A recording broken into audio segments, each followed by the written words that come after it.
got started from seeing other builders do it. I've played for many years and ordered a few custom-made mandolins, and saw the shops and picking out the wood and the inlays and the colors, and just eventually it just kind of clicked with me to give it a try. I've worked with wood and carpentry most of my life already, and so I had a little bit of knowledge of woodworking. And, little did I know how much more involved it would be getting into this.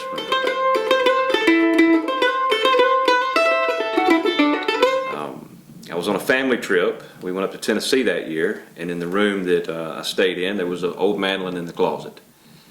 And I remember asking someone there that owned the house, about the mandolin and what kind of shape it was in, and did he mind if I, put some new strings on it and try it out. And so they encouraged me to do that. I went and got some strings, tuned it up, worked with it some, and learned a few chords, and there it was. It kind of found me. I don't know, happened to stay in that room, and there it was in the closet. And before I left the trip that week, he told me to take it with me. He could tell I really took an interest into it.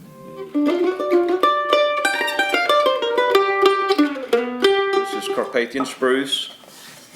This is European spruce. It's quarter sawn, and it's in a billet form, they call it. And so initially, when this was in the log, if you can imagine, the log goes around. This was cut out like a pie shape, straight out of the log. And when and it comes out, it's a solid piece, and so then it's cut down the middle. You open it up, and it's book matched.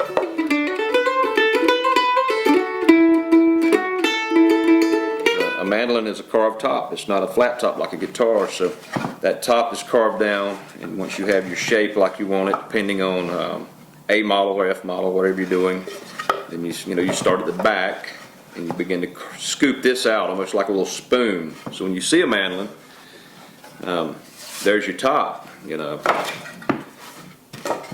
there's that arch top, and the inside of this is formed in that same shape, and it's graduated in thicknesses. Typically you want the middle a little thicker than you do the ends.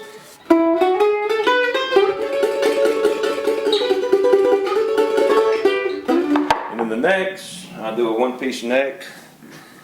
Usually whatever my back and sides are. If it's red maple, I do a red maple neck. If I do back and sides sugar maple, do a sugar maple neck. That's just incredible right there. Look at the grain on that thing.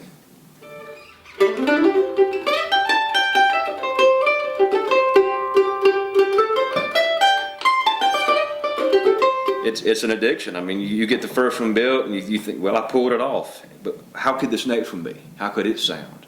I could do a different look or different shape, and it gets better every time. It's just like anything you do. I mean, the more you do it, the better you get at it. And my finish work is really starting to get where I want it to be, the sound and things like that. So it's a labor of love now.